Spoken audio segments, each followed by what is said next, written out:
ये Rama colour lab है, Bengali market में एक दुकान। यहाँ 2 बार चोरी की कोशिश हो चुकी है और चोरी की वजह है एक पेड़। जी हाँ, एक पेड़। इस पेड़ की टहनियां दुकान की छत तक जाती हैं, जिससे कोई भी आसानी से इस दुकान के अंदर घुस सकता है। इसके अलावा कई साल पुराना पेड़ अगर गिर गया तो जान माल का नुकसान भी हो सकता है। अब आप सोच रहे होंगे कि दुकान का मालिक इस पेड़ की इन टहनियों को काट क्यों नहीं देता। कोशिश तो बहुत की, लेकिन पेड़ काटने की इजाजत मांगने वाली अर्जी दफ्तरों के चक्कर काट रही है। कई दफ़ा हमने चिट्ठियाँ लिख दी हैं, एनडीएमसी में, आरडब्ल्यूए की तरफ से भी लिख दी, बंगाली मार्केट ट्रेडर एसोसिएशन की तरफ से भी लिख दी, लेकिन हर बार जो है ना कोई रिप्लाई करता है। जब टेलीफोन करो तो कि जी फॉरेस्ट डिपार्टमेंट से परमिशन आएगी, और उसके अलावा कोई बात नहीं सुनते। ऐसा ही कुछ हाल रोहिणी की इस कॉलोनी का भी है। दरअसल कॉलोनी बनने से कई साल पहले ही यहाँ सेमल के पेड़ लगे थे। बीतते वक्त के साथ वो कई फीट लंबे हो गए। हालांकि कानून कहता है कि 20 फीट से ऊंचे पेड़ों को काट सकते हैं, लेकिन इसके लिए भी पहले इजाजत लेनी होती है। हमने 4 साल पहले इनको परमिशन के लिए एक एप्लीकेशन लिखी थी, जिसमें उनका कोई जवाब नहीं आया। हर साल हम देते हैं, लेकिन कोई जवाब नहीं आता। ये डिले हो रहा हमारा, और हमें परेशानी बहुत ज़्यादा हो रही है। इसमें काफ़ी घरों को भी नुकसान हो सकता है, फैमिली को भी नुकसान हो सकता है, प्रॉपर्टी को नुकसान हो सकता है, जान माल का नुकसान हो सकता है।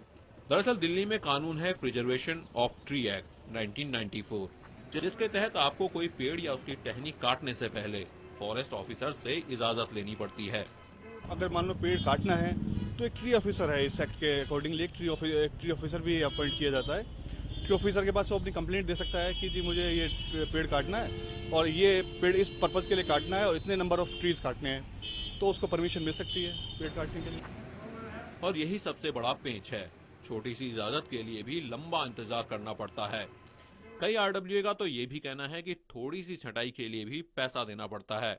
और जब फॉरेस्ट ऑफिसर को सर कभी कोई काम अगर वो ब्रांचेस कट करने को नहीं मानता, तो आरडब्ल्यूए को बियर करना पड़ता है just to please him, something to please him के यो ब्रांचेस काटे। So end of the day sir, whole hard work and whole punishment is for the RWA for to get this job done. लोग अपने घरों के पास हरियाली चाहते हैं, लेकिन साथ ही ये भी चाहते हैं कि बेतरतीब बड़े पेड़ उनकी जान माल को नुकसान न पहुंचा दें। पर्यावरणविदों का भी मानना है कि कानून यूजर फ्रेंडली होना चाहिए। इसको थोड़ा और रोबस्ट, थोड़ा डायनेमिक बनाने की जरूरत है कि कभी कभी कुछ मुश्किलें आती हैं, जैसे घर के ऊपर पेड़ की छतरी है, कैनपी है ज्यादा, उससे घर में मुश्किल अगर आ रही है तो आसानी से उसमें कुछ प्रोविजन होना चाहिए कि आसानी से कैसे परमिशन मिल जाए और कंसर्न अथॉरिटी उसको ट्रिम कराने में मदद करे। इसमें ये सब चीजें इसमें ऐड करने की जरूरत है। किताबों के जरिए लकीर के फकीर बनके इसको ढोने में ट्री एक्ट कमजोर पड़ जाता है। इनमें से कई जगह तो हालात ऐसे हैं कि पेड़ पूरी तरह सड़ चुके हैं, जो खतरनाक हैं, लेकिन उनको हटाने की इजाजत मिलने में भी सालों लग गए। हमने जब इस बारे में सरकार से बात की तो उन्होंने कहा जल्द ही पूरे सिस्टम को पारदर्शी बनाया जाएगा। पूरा संविधान कर दिया। माननीय मुख्यमंत्री अरविंद केजरीवाल जी ने पहले कहा था, इसे बिल्कुल ऑनलाइन, अगले महीने तक ये परमिशन जो है सब ऑनलाइन हो जाएगी, किसी को दिक्कत नहीं आएगी।